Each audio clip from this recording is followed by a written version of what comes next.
Hello बाबू। तो गर्मी को दरकिनार करते हुए, गर्मी के टॉपिक को साइड करते हुए, हम लोग आज एक नया चैप्टर शुरू करने वाले हैं और चैप्टर का नाम है once upon a time. Once upon a time ना चैप्टर का नाम है। ये चैप्टर नंबर 6 है, class 10th English Bihar board और टोनी मॉरिसन के द्वारा लिखा गया ये चैप्टर बेहद दिलचस्प साइकोलॉजिकल चैप्टर है। बातें कुछ और चल रही हैं, मतलब कुछ और निकल रहा है। थोड़ा गहराई में जाकर के हम लोग समझेंगे, मजा आएगा समझने में, है ना। चलो चैप्टर शुरू करते हैं। उससे पहले एक झलक टोनी मॉरिसन पे डालिए, बाकी चीजें वैसे ही हैं जैसे होती आई हैं। तो बाबू चैप्टर को शुरू करते हैं, ज्यादा टाइम हम लोग नहीं करेंगे, शुरू करते हैं। Toni Morrison was the eighth woman and the first black woman to receive the Nobel Prize 1993 in literature. Literature means साहित्य। Toni Morrison was the eighth woman. Toni Morrison आठवीं महिला and the first black women, या और पहली अश्वेत महिला, ना कि काली महिला, अश्वेत पढ़ा जाता है। पहली अश्वेत महिला है और महिलाओं की लिस्ट में अगर देखा जाए टोटल, तो वो लिस्ट में आठवीं महिला है जिन्होंने प्राप्त किया है women to receive the Nobel prize, जिन्हें नोबेल प्राइज प्राप्त हुआ है 1993 में इन लिटरेचर, साहित्य का नोबेल प्राइज प्राप्त करने वाली आठवीं महिला है टोनी मॉरिसन और पहली अश्वेत महिला है। अगर अश्वेत, अगर नहीं, अगर आप कलर के हिसाब से देखेंगे, फिर रेसिज्म के हिसाब से देखोगे, नस्ल वाला बात लेकर के आओगे, उस हिसाब से Toni Morrison first black women है to receive the Nobel prize 1993 in literature. सबसे दिलचस्प बात तो यही है बाबू कि इससे जस्ट पहले वाले चैप्टर में आप एक और महिला के ही बारे में पढ़े थे। चैप्टर था एक्सेप्टेंस स्पीच। हाँ, वो बात और है कि वो स्पीच डिलीवर्ड किया जा रहा था अलेक्जेंडर एरिस के द्वारा, जो कि ऑन्ग सान सूची के बेटे हैं। बट 1991 ओस्लो, वहाँ जो ये नोबेल प्राइज डिस्ट्रीब्यूट किया जा रहा था, अवार्ड जो सेरेमनी थी, वो ऑन्ग सान सूची को ही दिया जा रहा था। वो भी एक महिला थी और यहाँ भी एक महिला के बारे में ही कहा जा रहा है। शी ऑल्सो वन, उन्होंने और भी जीता है the Pulitzer prize for fiction. हर seventh and most recent novel, उनका सातवां और सबसे हालिया, मीन्स अभी हाल फिलहाल आया हुआ है, मोस्ट रिसेंट नॉवेल जिसका नाम है paradise, was published early in 1998। 1998 के आरंभिक दिनों में, आरंभिक चरणों में पब्लिश किया गया उनका जो सबसे रिसेंट नॉवेल है, उसका नाम है पैराडाइज, 1998। ऑब्जेक्टिव्स में काम आएगा बाबू, ये जो है बाबू, ये ऑब्जेक्टिव्स में काम आएगा, इसको ध्यान रखिएगा आप लोग, है ना। अपना नोट्स बना रहे हैं, वीडियो देख रहे हैं, तो कुछ इंपॉर्टेंट पहलू जब आए तो उन सब चीजों का आपको नोट्स बनाते चलना है, ठीक है।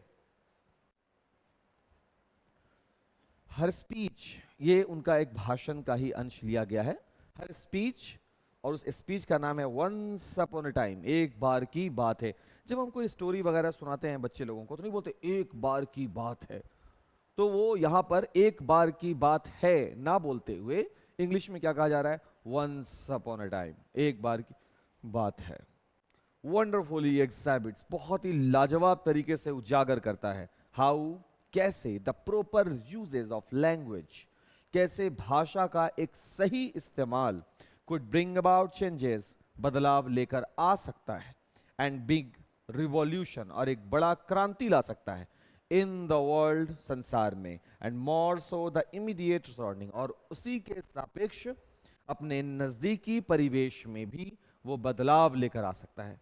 यानी उनके इस स्पीच से इस बात की जानकारी मिलेगी कि किस प्रकार भाषाई पकड़ होने से सांसारिक, सामाजिक, सबसे नजदीकी, इन सब चीजों में एक बदलाव लाया जा सकता है। इंट्रोडक्शन से ही पता चल जाता है कि चैप्टर किस पहलू पर है। हम पूरी कोशिश करेंगे बाबू कि ये बोरिंग ना हो, फिर भी जब कोई चैप्टर बोरिंग लगता है तो इसके पीछे सिर्फ और सिर्फ हमारे शिक्षकों ने एक कारण बताया है कि आपको वो चैप्टर समझ में नहीं आ रहा है या आपकी उसमें दिलचस्पी ही नहीं है, तो दिलचस्पी को जगाना होगा। और दिलचस्पी को जगाना है ये सोच करके, ये अपने आप को बता करके कि आप इस समय इस लेक्चर को क्यों देख रहे हो। अपने आप से सिर्फ एक सवाल पूछना है, क्यों। मतलब अगर आपको लग रहा है कि ये अननेसेसरी है, इसी वक्त चेंज कर दो। फिर जो भी दूसरा काम करो, फिर उससे भी वही सवाल पूछो कि इस वक्त क्या यही जरूरी है। बस अपने आप दिलचस्पी का बटन खुल जाएगा। ठीक, शुरू करते हैं। This speech makes the point, ये जो स्पीच है, ये जो भाषण है, ये एक पॉइंट तो अराइज कर रहा है, एक पॉइंट तैयार करता है, मेक्स अ पॉइंट, एक बात तैयार कर रहा है। क्या है? कि language should be living and vibrant, कि भाषा जो है वो जीवंत होनी चाहिए। हाँ, भाषा में बहुत तरह का प्रारूपी चेंजेस हो, जीवंत तो होनी चाहिए। और कोई भी भाषा जिंदा कब रही है? अब एक जमाना लैटिन भाषा का रहा होगा। आज रोमन को ही तुम देखते हो ना, कि रोमन में सिर्फ आज हम लोग 5 और 6 रोमन में ही लिख रहे होते हैं, नंबरिंग कर रहे होते हैं। इसके अलावा कहां गया वो भाषा? कोई भी भाषा तभी जीवंत तो होती है जब उसके बोलने वाले लोग, हम और आप, उसका इस्तेमाल करते हैं। जिस पल उसके बोलने वाले लोग उसे छोड़ जाते हैं, भाषा भी विलुप्त हो जाती है। यही इतिहास था, यही वर्तमान है, और यही मेरा कथन बाबू भविष्य भी रहेगा। भाषा वैसे ही जिंदा रहेगी। जो भाषा हम लोग बोल रहे हैं, जो उसको हम पॉपुलर बना रहे हैं अपने से बोल करके, हमारे बीच वही भाषा जीवंत रहने वाली है। Narratives have not only been entertaining but also one of the principal ways of absorption of knowledge. Narrative किस तरीके से रिप्रेजेंट किया जा रहा है, किस तरीके से बोला जा रहा है। Narratives have not only been entertaining, ये केवल एंटरटेनिंग ही नहीं होना चाहिए, not only been entertaining but also, और भी कुछ है, but also one of the principal ways, मुख्य प्रकार है, रास्ता है ऑफ अब्जॉर्प्शन ऑफ नॉलेज। ज्ञान का स्रोत भी उसे बनना होगा। यानी कि जिस तरीके से हम आपके सामने आज अपना बात रख रहे होंगे, अब टोनी मॉरिसन जितना मेरा कद नहीं है, आम सा टीचर है, गांव देहात का है, छोटा सा टीचर है, लेकिन हम पूरी कोशिश करेंगे कि उनके उन लैंग्वेजेस को डिकोड करने का, क्योंकि वो शब्द केवल एंटरटेनिंग नहीं होगा, वो एक एब्जॉर्प्शन होगा नॉलेज का। तो हम वो पूरी कोशिश करेंगे कि आप तक वो कन्वे किया जाए। मेरी तरफ से पूरी कोशिश रहेगी बाबू। फिर आगे लिखते हैं कि there are anecdotes which bring out the theme through the most simple form of expression and language. Expression and language, ये दो फैक्टर हैं। अब लैंग्वेज के साथ एक्सप्रेशन वही भूमिका निभाती है बाबू, बिल्कुल वैसे ही जैसे कि हम लोग सांस लेने की क्रिया में करते हैं। मीन्स सिर्फ सांस लेना ही श्वसन क्रिया नहीं होती, ये दो क्रियाओं का सम्मिलित रूप होता है। ठीक उसी तरह से अगर लैंग्वेज है तो लैंग्वेज के साथ एक्सप्रेशन भी होना उतना ही लाजमी है, उतना ही जरूरी है। एक्सप्रेशन का मतलब, अगर हम खुशी की बात बोल रहे हैं तो वो एक्सप्रेशन यहां झलकना भी चाहिए। अगर कोई बहुत ही इंटेंस बात कर रहे हैं, बहुत ही सेंसिटिव बात कर रहे हैं, तो उसके लिए भी एक्सप्रेशन चेंज होगा। अब हम तुमको जब ये बात बोल रहे हैं तो हम चाह रहे हैं कि तुम्हारे गहराई में जाए, तो तुम देख सकते हो इसका मूवमेंट, ये अपने आप कैसे हो रहा है, ऐसे। मेरी बात को समझिए, तो समझने के लिए ऐसे। तो एक्सप्रेशन भी बहुत बड़ा फैक्टर निभाता है, इसलिए यहां पर दो वर्ड लिखा गया बाबू, expression and language. The given speech, ये जो स्पीच दिया गया है, फिलहाल अभी इंट्रोडक्शन ही चल रहा है, the given speech is a fine example of this, कि ये जो भाषण है ना, ये फाइन एग्जाम्पल है ऑफ दिस, इसका, किसका, एक्सप्रेशन एंड लैंग्वेज का एक कंप्लीटली ब्लेंड, साथ ही एब्जॉर्प्शन ऑफ नॉलेज भी आपको दिखेगा, और उन सब चीजों के साथ एंटरटेनिंग भी होगा। तो यानी एक अच्छा स्पीच में और आपको क्या चाहिए, एक वक्ता सामने हो जिसके पास एक्सप्रेशन हो, एक वक्ता, उसी वक्ता के अंदर लैंग्वेज स्किल हो, उसी वक्ता के अंदर अपने उस लैंग्वेज के जरिए जो बात वो कन्वे कर रहा हो, वो बात पूरी की पूरी इंफॉर्मेटिव हो, बोलने का तरीका एंटरटेनिंग हो। और क्या चाहिए, हो गया ना नॉलेजेबल बात। तो नॉलेजेबल बात का मतलब, सिर्फ नॉलेज की बात अगर हम सामने में रख दें तो फिर वो बड़ा बोरिंग हो जाना है। तो हमको ये सब चीज का ब्लेंड चाहिए, ये बात इस स्पीच में दिखेगा, और वो हम लोग ढूंढते हैं। चलिए शुरू करते हैं बाबू। तो देखिए कैसे शुरू होता है, वो स्पीच ही शुरू हुआ है कुछ इस प्रकार से। वंस अपॉन अ टाइम, एक बार की बात है, there was an old woman, एक बूढ़ी महिला थी, ब्लाइंड बट वाइज, ब्लाइंड अंधी थी। अब हम ये नहीं बोलेंगे आंखों से अंधी थी, मेरे ख्याल से अंधापन आंख से ही होता है, कानों से तो नहीं होता। ब्लाइंड, अंधी थी, बट वाइज, लेकिन बहुत बुद्धिमान। और नहीं तो, और यहां पे गलती से टाइप करने में ऐसा हो गया है, और एन ओल्ड मैन, या फिर कोई बूढ़ा व्यक्ति रहा होगा। मीन्स कि ये जो स्पीच शुरू हो रहा है, ये पहले से ही आपको सोचने पर दे रहा है कि इस बात से लेखिका को, ध्यान रखोगे, इस बात से लेखिका को कोई फर्क नहीं पड़ रहा कि वो महिला या वो पुरुष, ना, बात महिला और पुरुष की नहीं है, बात है ब्लाइंड बट वाइज की। ध्यान दो, Once upon a time there was an old woman, एक बार की बात है, एक बूढ़ी महिला थी। तो हम लोग ऐसे हो जाते हैं ना, एक बार की बात है, हाँ कोई स्टोरी जो चलने वाली है।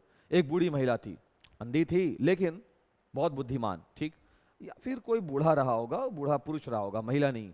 तो बूढ़ी महिला थी या बूढ़ा पुरुष, उससे फर्क नहीं पड़ता, जो उसके साथ जुड़ा हुआ है ना गुण, वो यहां है, ब्लाइंड बट वाइज। ये उसकी विशेषता, एडजेक्टिव्स बता रहे हैं। ब्लाइंड है बट वाइज, यानी ब्लाइंड पर शैडो बना हुआ है, छाव है, ब्लाइंड से कोई फर्क नहीं पड़ रहा, बट वाइज। समझे?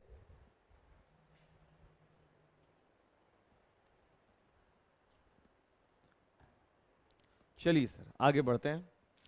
तो इस बात से कोई फर्क नहीं पड़ रहा कि वो महिला जो है वो महिला है, सॉरी वो बूढ़ी महिला है या बूढ़ा पुरुष है, बट उससे एक बात से फर्क पड़ेगा कि ब्लाइंड बट वाइज है। ठीक,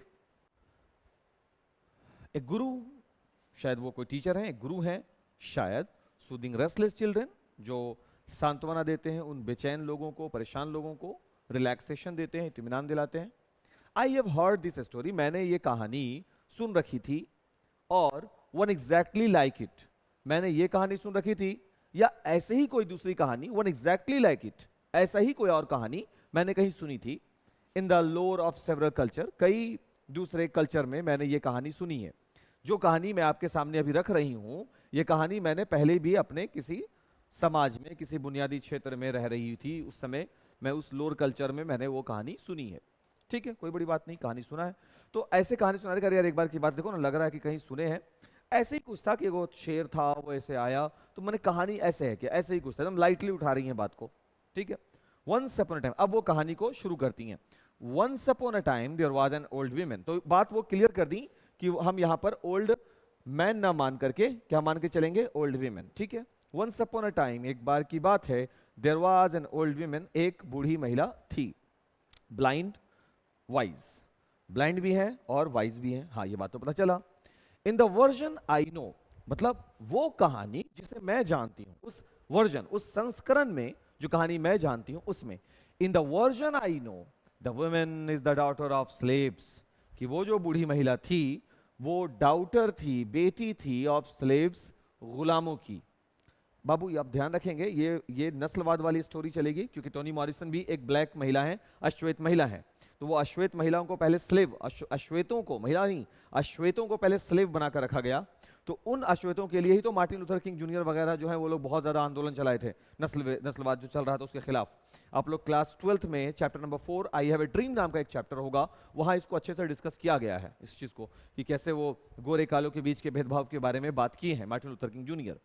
तो यहां पर हम आपको बता दें कि वो जो महिला है, जो ब्लाइंड बट वाइज जिसके लिए कहा जा रहा है, वो महिला डाउटर ऑफ स्लेव से, गुलामों की बेटी है, ब्लैक, अश्वेत है, अमेरिकन है, एंड लिव्स अलोन, और रहती है अकेली, इन ए स्मॉल हाउस, एक छोटे से घर में, आउटसाइड ऑफ टाउन, जो शहर के बाहर है। हर रेप्यूटेशन, उनका जो वर्चस्व है, हर रेप्यूटेशन फॉर विजडम, बुद्धिमानी का, विजडम का, इज, विजडम मीन्स नेकी का, इंसानियत का, wisdom is without fear and without question. उनके बुद्धिमानी, उनके विजडम, समझदारी पर कोई प्रश्न चिन्ह नहीं है। अमंग हर पीपल, अपने लोगों के बीच में, अपने लोग का मतलब अश्वेतों के बीच में, अपने लोगों के बीच में, शी इज बोथ, वो दोनों ही चीज है, अपने लोगों के बीच में वो दोनों ही चीज है। वो महिला कौन दोनों चीज है? द लॉ, वही कानून है, एंड इट्स ट्रांसग्रेशन, वही ट्रांसग्रेशन का मतलब वही कानून है तो वही कानून को तोड़ने वाला, दोनों वही है। कौन? वो महिला, बिकॉज वो अपने लोर में, अपने सोसाइटी में समझ लीजिए कि वही एक अपने विजडम की वजह से उसने अपना रेप्यूटेशन ऐसा बना लिया उस महिला ने कि अब जो वो कहती है लोग मानते हैं। ठीक, उनकी विजडम पर कोई सवाल नहीं उठाता, उनकी समझदारी पर कोई सवाल नहीं उठा रहा है। The honour she is paid and the awe is in which she is held reach beyond her neighbourhood to places far away to the city, sorry, the honour she is paid, वो सम्मान जो उसे मिला है, which she is held reach beyond her neighbourhood, neighbourhood का मतलब होता है अपने लोकेलिटी में, far away, to the city where the intelligence of rural prophet is the source of much amusement. वो शहर जहां रूरल प्रॉफिट को, प्रॉफिट का मतलब होता है पथ प्रदर्शक करने वाले, रास्ता दिखाने वाले, ये महिला अपने विजडम के वजह से एक प्रॉफिट है, रूरल क्षेत्र से है, तो रूरल प्रॉफिट को उस समय क्या माना जाता था? Source of much amusement, time pass करने वाला, अम्यूज करने वाला, मनोरंजक, ऐसा माना जाता था गांव देहात के विजडम वाले पर्सन को, वाइज वाले पर्सन को। कि लोगों को लगता था कि केवल शहरों में ही समझदार, ज्ञानी, बुद्धिमान सब लोग, सब सिर्फ शहर में होते हैं, और यहाँ एक अश्वेत महिला यानी गुलामों की एक बेटी है, अंधी भी है लेकिन वाइज है, विजडम उसके पास है, तो कैसे लोगों को ये बात डाइजेस्ट हो सकती थी? तो बहुत अम्यूजमेंट वाली बात थी, ये मजाक वाली बात थी। One day the woman is visited by some young people. एक दिन उस women से मिलने कुछ young people, जवान लोग आते हैं, who seem bent on disproving her clairvoyance and showing her up for the fraud they believe she is. Whom, जिसे देख करके लग रहा है, whom seem bent on disproving, कि वो कुछ कोई चीज जो है जिसे वो गलत साबित करने आए थे, disproving her, उस महिला को गलत साबित करने आए थे, क्लियर वोएंस, कि वो महिला जो है जिस प्रकार वो क्लियर वोएंस है, जिस प्रकार से वो दूरदर्शिता दिखलाती है वह महिला, and showing her up for the fraud they believe she is, और वो साबित करना चाह रहे हैं कि वो महिला जो है वो एक फ्रॉड है। ऐसा वो यंग पीपल जो महिला के यहाँ आए हैं उन लोगों को लगता है, देखो fraud, they believe she is, वो बिलीव करते हैं कि वो महिला है, शी इज, कि वह महिला है, वो वृद्ध महिला, वो बूढ़ी महिला जो ब्लाइंड बट वाइज है। यानी कुछ लोग आ गए हैं घर में, उस अंधी महिला के घर में, और अब वो साबित करेंगे कि ये महिला जो है वो क्लियर वोएंस नहीं है, दूरदर्शिता नहीं है इसके अंदर, विजडम नहीं है इसके अंदर, वो ये बात साबित करना चाहते हैं क्योंकि उन्हें लगता है कि ये महिला फ्रॉड है। क्लियर है बात यहाँ तक? जाहिर सी बात है कि वो बच्चे लोग कहाँ से आए होंगे? वो लोग ऑब्वियस सी बात है टाउन क्षेत्र से ही होंगे, क्योंकि वो कभी बिलीव नहीं कर सकते कि ग्रामीण क्षेत्र में ऐसा होगा, है ना। चलो आगे बढ़ते हैं। देयर प्लान इज सिंपल, वो जो बच्चे लोग आए थे, यंग पीपल जो आए थे, उनका प्लान एकदम सीधा था। दे एंटर हर हाउस, वो उस बूढ़ी महिला के घर घुसते हैं, and ask the one question, एक सवाल पूछते हैं, the answer to which rights solely, जिसका उत्तर राइट्स सोलली, मुख्य रूप से उसका उत्तर निर्भर करता है on her difference from them, उस महिला के उस अंतर से जो यंग पीपल से वो महिला अलग है। महिला यंग पीपल से किस आधार पर अलग है? यंग पीपल देख सकते हैं, महिला नहीं देख सकती, और सवाल ऐसा पूछा जाएगा जो इसी डिफरेंस की खाई को पाटेगा। मींस सवाल पूछेंगे कि बताओ मेरे हाथ में क्या है, सवाल पूछेंगे बताओ अभी घड़ी में कितने बज रहे हैं, ऐसा सवाल पूछा जाएगा जो महिला जवाब दे ही ना पाए। House and ask the one question the answer to which right solely, जिसका उत्तर राइट सोलली मूलतः डिपेंड करता है on her difference from them, उनसे जो अंतर है दोनों के बीच में। A difference the regard as a profound disability, जिसे वो लोग मानते हैं, यंग पीपल जो मानते हैं कि ये एक डिसेबिलिटी है, अपंगता है। हर ब्लाइंडनेस, उनका, उस बूढ़ी महिला का, उनका अंधपन, इसे क्या माना जाता है? डिसेबिलिटी माना गया है। ठीक है sir. They stand before her, तो वो यंग पीपल जो है उस बूढ़ी महिला के सामने खड़े हो जाते हैं, स्टैंड बिफोर हर, उसके सामने खड़े हो जाते हैं। And one of them says, और उन यंग पीपल में से कोई एक कहता है, देखो दिलचस्प हुआ कहानी, अब मजा आ रहा है ना। अब हम बोल दें कहानी कल पढ़ाएंगे आधा, तब कैसा लगेगा? तो कहानी में वैसे ही दिलचस्पी जोड़ना चाहिए। हाँ सर अब बताइए अब क्या होता है, क्या सवाल होगा और महिला कैसे जवाब देगी, क्योंकि महिला क्या है? ब्लाइंड है लेकिन वाइज भी तो है। देखिए क्या होता है। And one of them says, old women, बूढ़ी महिला, I hold in my hand, मैंने अपने हाथों में रख रखा है, अ बर्ड, एक पक्षी, टेल मी, बताओ मुझे, वेदर इट इज लिविंग और डेड, कि क्या वो जीवित है या मर गई है। कौन? मैंने क्या रखा है हाथ में? चिड़िया। अब तुमको बताना है कि वो जिंदा है कि मर गई। अब जरा सोच के बताओ, एक अंधी महिला से आप क्या सवाल पूछ रहे हैं कि मैंने अपने हाथ में एक चिड़िया रखा, क्या पता बहुत सारे सवाल से तैयार होते हैं। हो सकता है कि हाथ में चिड़िया हो ही नहीं, हो सकता है कि हाथ में चिड़िया की जगह पे कोई दूसरा चीज हो, या हाथ बिल्कुल खाली हो, ये भी तो हो सकता है ना। और फिर एक वो ऑप्शन बनेगा कि चिड़िया जिंदी भी हो सकती है और मरी हुई भी हो सकती है। शी डज नॉट आंसर, वो महिला आंसर उत्तर नहीं देती। क्यों देंगे उत्तर भाई? And the question is repeated, और वो यंग पीपल सवाल को दोहराते हैं फिर से।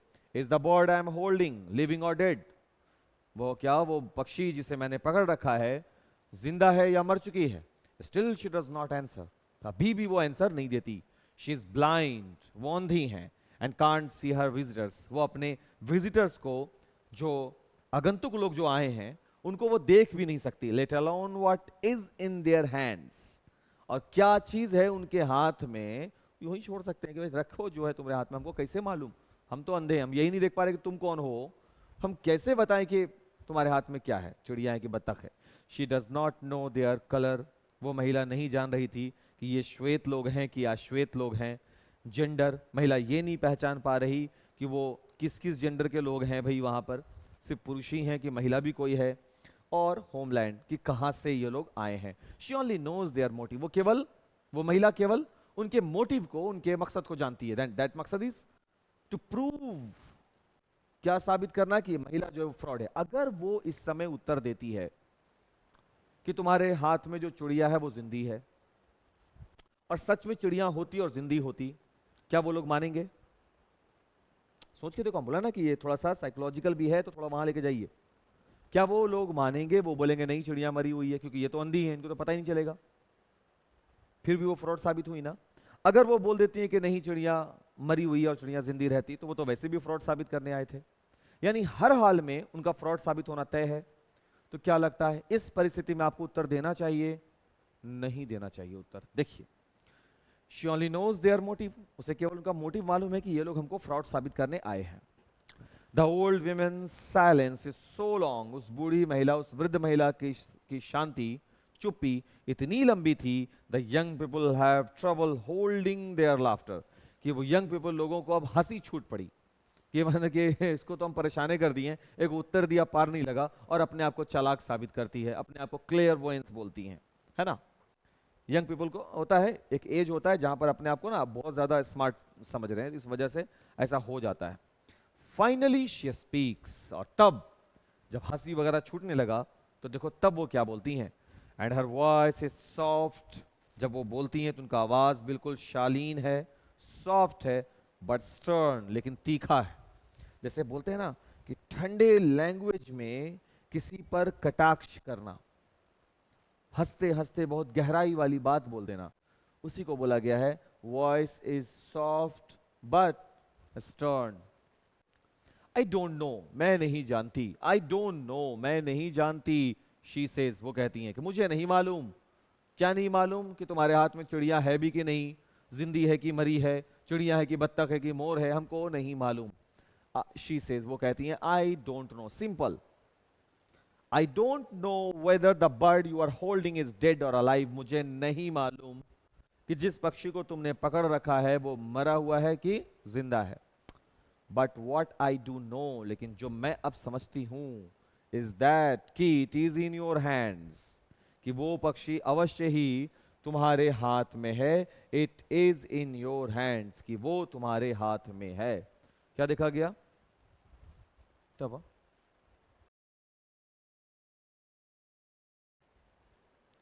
तो क्या बताई वो महिला? कि वो तुम्हारे हाथ में है, वो पक्षी तुम्हारे हाथ में है, इतना तय हो गया बात। But what I do know is that it is in your hands, it is in your hand, कि वो तुम्हारे हाथ में है, वो पक्षी तुम्हारे हाथ में है। ऐसा वो महिला उसको बोलती है। किसको बोल रही है? उन लड़कों को जो उस महिला का मजाक बनाने के लिए घर में आए हैं। क्लियर है बात? अब यहां पर महिला को कैसे मालूम हुआ कि हाथ में पक्षी है? अब ये सवाल हो गया। तो बहुत देर तक जब वो लोग खड़े रहे होंगे और महिला से बार बार सवाल जब किए होंगे, शायद उस सवाल से महिला एक बात पर पहुंच चुकी होगी कि पक्षी इनके हाथ में है, बट ये नहीं पता चल रहा कि वो पक्षी जिंदा है या मर गई है। For parading their power and her helplessness, उनकी असहायता, हेल्पलेसनेस उनकी असहायता, कि उनकी किसी, वो ब्लाइंड महिला की। The young visitors are reprimanded, told they are responsible, not only, reprimanded का मतलब होता है किसी को लताड़ लगाना, डांट लगाना, क्योंकि वो लोग आकर के एक अंधी महिला का परीक्षा ले रहे हैं, इसलिए अब उनको रिप्रीमेंडेड, अब वो महिला जो है उनको सुना रही है अच्छे से। देखो रिप्रीमेंडेड, टोल्ड, उन्हें कहा गया कि they are responsible not only for the act of mockery, कि वो उन्हें दोषी पाया गया मजाक बनाने का, but also for the small bundle of life sacrifice to achieve its aim, कि बस उन्हें एक लक्ष्य तक पहुंचना था, और वो लक्ष्य क्या था? सिर्फ ये कि उस अंधी महिला को साबित कर दिया जाए कि वो महिला क्या है, फ्रॉड है। इसके लिए उन्होंने एक नन्ही सी जान, वो जो चिड़िया थी, उसका सैक्रिफाइस किया टू अचीव इट्स एम, कि अपने लक्ष्य तक पहुंच सके, और लक्ष्य था उस महिला को फ्रॉड साबित करना। The blind women shifts attention, वो अंधी महिला shifts attention away from assertion of power to the instrument through which that power is exercised. अब देखो ध्यान से ये बात को, अब यहां से टॉपिक चेंज होगा।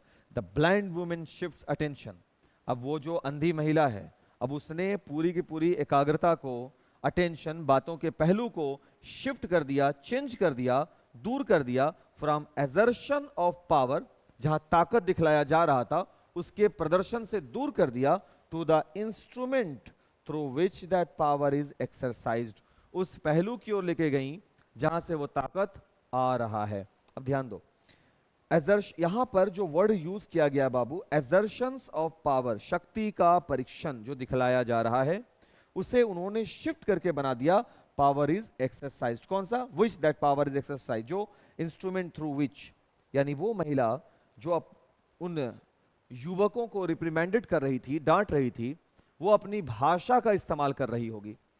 वो भाषा का इस्तेमाल करना ही कहलाता है instrument through which that power is exercised.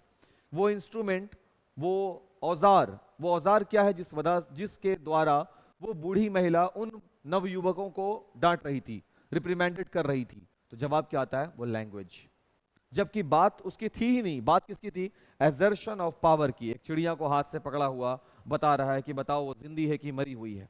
उसको, उस पूरी बात को वो एक बार में मेंड करके कहां लेकर चले आई? अपने लैंग्वेज से, भाषा से, कि देखो हमको नहीं मालूम। देखो लैंग्वेज को पकड़ना, उनका लैंग्वेज क्या था? हमको नहीं मालूम कि चिड़िया जिंदी है कि मर गई, लेकिन इतना मालूम है कि चिड़िया तुम्हारे हाथ में है, और मेरा मजाक बनाने के चक्कर में तुमने क्या किया? एक नन्ही सी जान का सैक्रिफाइस कर दिया। अब बात पूरी की पूरी उस लैंग्वेज की वजह से शिफ्ट कर गई किस चीज में? Instrument through which that power is exercised. Topic देखिएगा बाबू, कहां से कहां चला गया। वो लोग किस चीज को साबित करने के लिए आए थे और अब कहां फंस गए हैं? स्पेकुलेशन, एक सोच, on what other than its own frail body. Speculation on what that bird in the hand might signify has always been attractive to me. तब अब टोनी मॉरिसन अपने स्पीच में बोल रही हैं, उस कहानी को जो सुना रही थी अपने स्पीच में, अब वो रुक जाती हैं उस पॉइंट पर। अब देखो क्या बोलती हैं कि मेरा अपना एक स्पेकुलेशन है, एक अनुमान है, ऑन व्हाट, किस चीजों पर? कि जो पक्षी है इन द हैंड, उस लड़के लोगों के हाथों में, माइट सिग्निफाई, हो सकता है वो सूचक हो, हैज ऑलवेज बीन अट्रैक्टिव, जो हमेशा ही आकर्षण रहा है, टू मी, मेरे लिए। क्यों?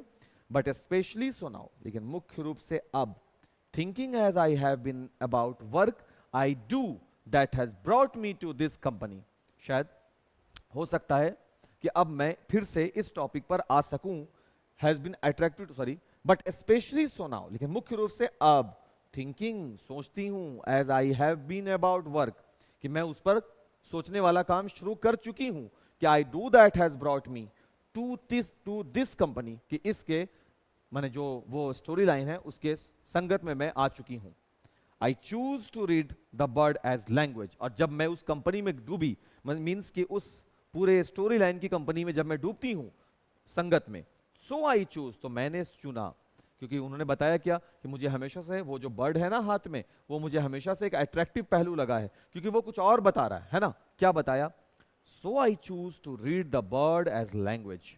तो मैंने ये मान रखा है कि वो बर्ड जो है वो क्या है? एक लैंग्वेज को रिप्रेजेंट करता है, यानी bird means language. And the women as a practised writer, और जो महिला वहां पर खड़ी थी, कौन महिला? वो जो श्वेत महिला वहां खड़ी थी, वो जो अंधी महिला, बूढ़ी महिला, वो क्या है? एक प्रैक्टिस्ड राइटर है। अब देखो क्या मतलब हुआ इसका। यहां पर बताया जा रहा है कि जो बर्ड है वो किसको रेप्लिकेट करता है बाबू? लैंग्वेज को, ठीक है। और जो ओल्ड विमेन है वो किसको जाहिर करती है बाबू? एक प्रैक्टिस्ड राइटर को।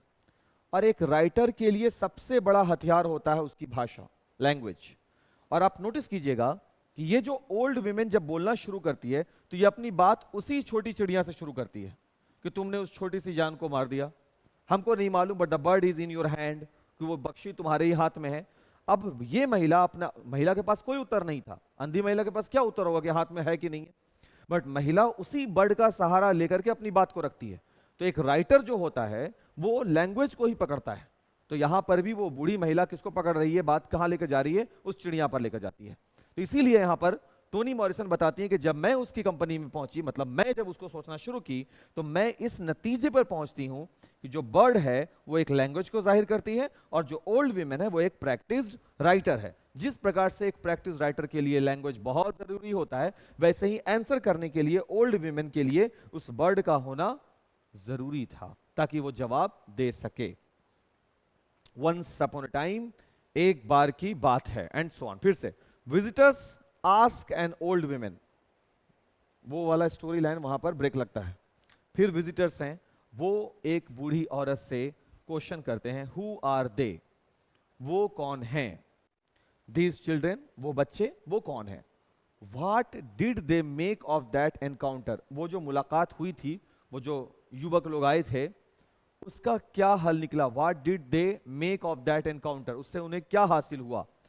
उन्हें मीन्स वो युवा लोगों को। What did they here in those final words, और उन फाइनल वर्ड से उन्हें क्या समझ आया। The bird is in your hand, इसका क्या मतलब निकला।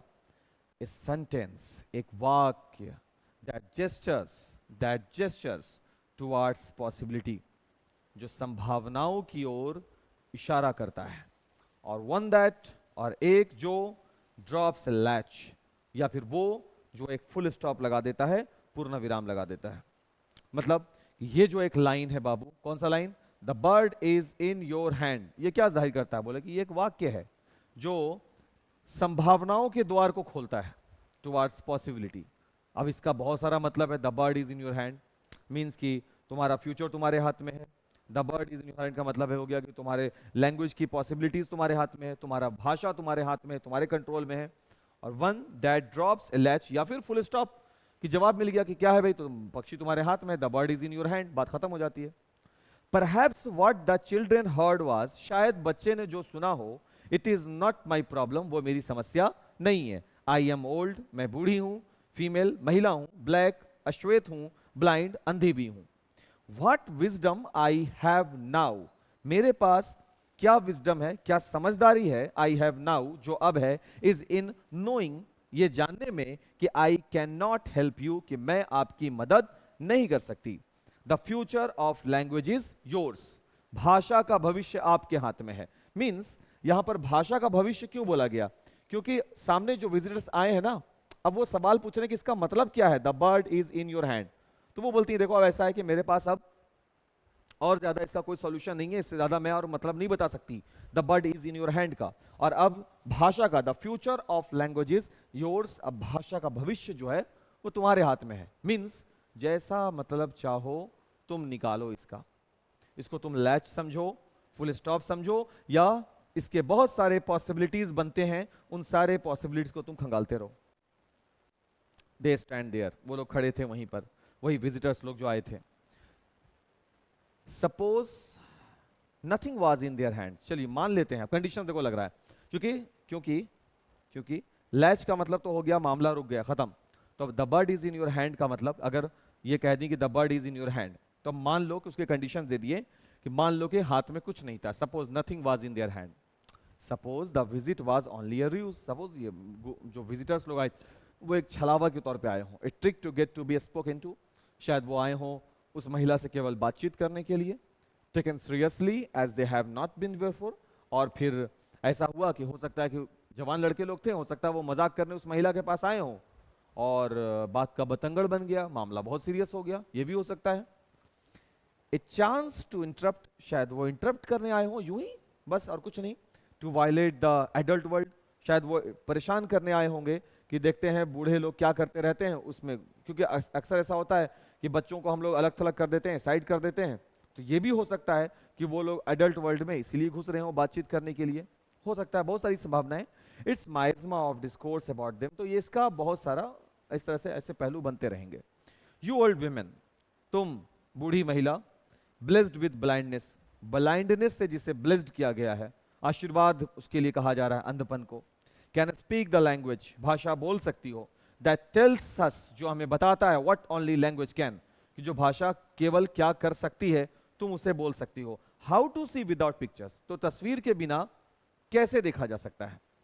Language alone protects us from the scariness of things with no names, language alone, भाषा अकेले ही, प्रोटेक्ट्स अस, हमारी रक्षा कर सकती है, फ्रॉम द स्कैरीनेस, उस भय से, ऑफ थिंग्स, जो चीजों से है, विथ नो नेम्स, जिसका कोई नाम नहीं है। भाषा बहुत पावरफुल चीज है, उसके बारे में कहा जा रहा है कि लैंग्वेज में अकेले ही इतना ताकत है कि जरूरी नहीं है कि चीजों को देखा जाए। वो अंधी महिला वही ना काम की, वो देखी नहीं सामने वाले को, हो सकता है सामने वाला इसका मर्डर भी कर सकता था, वो देखी नहीं सामने वाले को, बट उससे भी ज्यादा वो क्या कर दी उस सामने वाले के साथ, अपनी भाषा के बल पर उसे शांत कर दी। लैंग्वेज अलोन इज मेडिटेशन, भाषा अकेले ही एक मेडिटेशन की तरह होती है। मेडिटेशन। टेल अस, बताइए हमें, what it is to be a woman, एक महिला होना क्या है, सो दैट, इसलिए कि वी मे नो, हम जान सकें, what it is to be a man, ताकि हमें पता चल सके कि पुरुष होना क्या होता है। What moves at the margin, दोनों में कौन है जो सराय यानी किनारे है, मार्जिन पर क्या है आखिर। What it is to have no home in this place, ऐसा क्या है कि इस प्लेस पर कोई घर नहीं है, आप टाउन से बाहर रहती हैं, सबसे साइड में है, एकांत में है, ऐसा क्यों, बताइए मुझे। To be set drift from the one you know knew, you knew, आप ड्रिफ्ट का मतलब होता है हल्का सा हट के रहना, आप लोगों के बीच में नहीं रहती हैं, शहर के बाहर आपका घर बसा हुआ है, गांव साइड से बाहर है। What it is to live at the edge of town, ऐसा क्यों है कि आप एज ऑफ टाउन, शहर के किनारे बसी हैं। That can't beer your company, वो लोग जो आपको बियर योर कंपनी, आपके संगत में भी रहना पसंद नहीं करते, ऐसा क्यों है, आप बताइए। टेल अस अबाउट, अब और पूछा, जिज्ञासा देखो जान रहा है, और भाषा को देखिए कैसे पकड़ा हुआ भाषा है। टेल अस, बताइए हमें, about ships turned away from शोर लाइन्स एट ईस्टर, ईस्टर को शोर लाइन से, किनारे से, समुद्र के किनारे से शिप्स जो दूर जाती है। Placenta in a field, tell us about a wagon load of slaves, उन गुलामों के बारे में बताइए जो नाव पर हैं। हाउ दे सैंग सो सॉफ्टली, कैसे वो इतना सॉफ्टली गा लेते हैं। देयर ब्रीथ, उनकी सांस, वॉज इनडिस्टिंग्विशेबल, जिसे अलग नहीं किया जा सकता, from the falling snow, means अगर बर्फ धीमी धीमी गिर रही हो और वो स्लेव्स, वो गुलाम जो नाव को खेव रहे हों, और उनका संगीत और नाव के गिरने और बर्फ के गिरने का, उन दोनों की आवाज को इतनी ज्यादा मिक्स कैसे हो जाती है, इतनी ज्यादा मिक्स कैसे हो जाती है, क्योंकि नाव जो है ना बाबू, वेगन लोड नाव जो होता है, इस तरीके से खेवने वाला ऐसे ऐसे करते रहते हैं, खेव रहे हैं नाव को, वो लोग नीचे हैं, उनको नहीं मालूम कि ऊपर साइड में क्या है, और वो आराम से नाव को खेवते हुए बढ़े जा रहे हैं। उसी समय बर्फ भी गिर रही है, और जो बर्फ गिर रही है वो देख नहीं रहे बर्फ को गिरता हुआ, लेकिन बर्फ के गिरने की आवाज और उनके संगीत यानी उनका धुन, वो दोनों कोरस एकदम सीधा बैठ जाता है बिन देखे ही। ऐसा कैसे पॉसिबल है, वही बता रहे, indistinguishable from the falling snow. How, कैसे, how they knew from the hunch, उस हंच से, हंच का मतलब ऐसे जाते होंगे, ऐसे हाँ ऐसे होता है ना, उसको हंचिंग करना बोलते हैं। हाउ दे न्यू, कैसे वो जान जाते थे, from the hunch of the nearest shoulder, नजदीकी शोल्डर की आवाज से, शोल्डर मींस कैसे उसकी आवाज से इन्हें पता चल जाता था, that the next stop would be their last, कि अंतिम पड़ाव जो है वो अब लास्ट होने वाला है। स्लेव्स के साथ उनकी मृत्यु अंतिम वाली, कि दिए जा रहे हैं गुलामों को, पहले अमेरिका वगैरह में श्वेत महिला हो या श्वेत पुरुष हो, उनके सबके साथ ये चीज हुआ, तो उन्हें कैसे पता चल जाता था कि ये उनका अंतिम पड़ाव है, अब उन्हें मार दिया जाएगा, ये उनका अंतिम स्टॉपेज है, उन्हें खत्म कर दिया जाएगा, उन्हें कैसे पता चल जाता था। द इन डोर ओपन, इन जो है बाबू वो होटल के दरवाजों के लिए यूज किया जाता है, INN, वो हमसे गलती से टाइप नहीं हो गया है, INN का मतलब होटल का डोर होता है। The in door opens, hotel का दरवाजा खुलता है। अभी कुछ नहीं सब हो रहा है, सिर्फ बातें हो रही हैं, ये लैंग्वेज दिखलाया जा रहा है कि एक भाषा, एक कमरे में बैठ करके कितना बातें चल रही हैं, सिर्फ भाषा ही। A girl and a boy step away, दरवाजा खुलता है होटल का, एक लड़का और एक लड़की बाहर निकलते हैं। फ्रॉम इट्स लाइट, उस गेट खुला तो लाइट है, सामने लाइट से एक लड़का और एक लड़की बाहर आते हैं। They climb into the wagon bed, वो वेगन बेड जो होता है गोल, उस बेड पर वो चढ़ते हैं। The boy will have a gun in 3 years but now he carries a lamp, लड़का जो है वो हाथ में एक लैंप लिया है, and a jug of warm cider, और साइडर है जूस बोल सकते हो, वो जूस का एक जग भी उसके पास है। They pass it from mouth to mouth, एक से दूसरे के पास उसे पास किया जा रहा है। किस चीज को? साइडर को। द गर्ल्स ऑफर ब्रेड, और जो लड़की है वो लोगों को ब्रेड ऑफर कर रही है, ब्रेड मीन्स रोटी।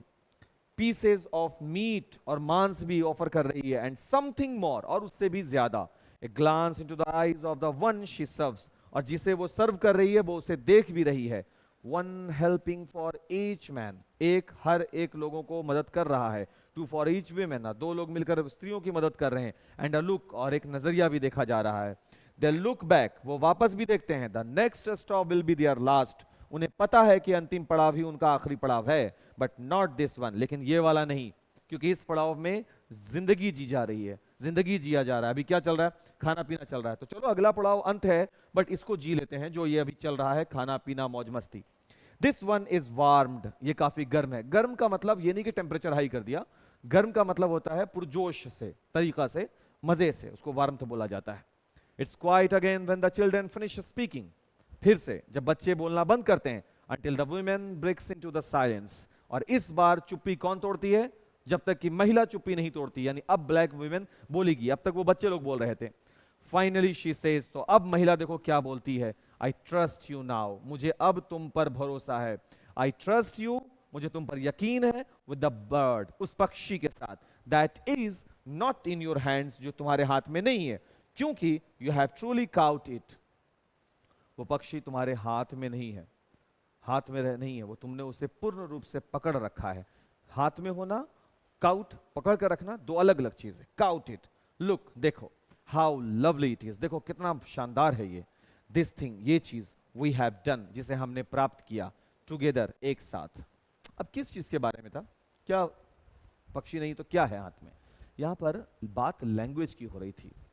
पक्षी जो है यहां पर, ये पक्षी सिर्फ वो आम पक्षी वाली बात नहीं थी। एक्चुअल में वो बच्चे लोग जो आए थे ना, वो महिला से जो बात कर रहे थे, वो पक्षी की बात नहीं करने आए थे। बच्चे लोग वाकई में जांच करने के लिए आए थे कि महिला के पास किस चीज की जानकारी है, और असल में वो जानकारी किसकी थी? लैंग्वेज की। एक अंधी महिला से जो सवाल पूछा जा रहा था, वो लैंग्वेज के लिए सवाल पूछा जा रहा था, और तब महिला उनके बातों से सुन करके बोलती है कि वो पक्षी तुम्हारे हाथ में नहीं है, क्योंकि तुमने उसे पकड़ रखा है। और पक्षी का यहाँ पर सीधा रेप्लिकेट क्या करता है बाबू? लैंग्वेज को करता है। इस तरह से बाबू ये चैप्टर आपका once upon a time chapter यहाँ पर क्लोज हो जाता है। चैप्टर में डेप्थ ज्यादा है, इससे ज्यादा हम क्या कह सकते हैं भाई कि इसमें गहराई ज्यादा है चैप्टर में, और स्टोरी लाइन कुछ भी चल रही हो, मतलब इस चैप्टर में कुछ और जाता है। ठीक है, मिलते हैं अपने नेक्स्ट वीडियो के साथ, और इसका ऑब्जेक्टिव्स हम आपको अवेलेबल करवा देंगे। ठीक है, थैंक यू।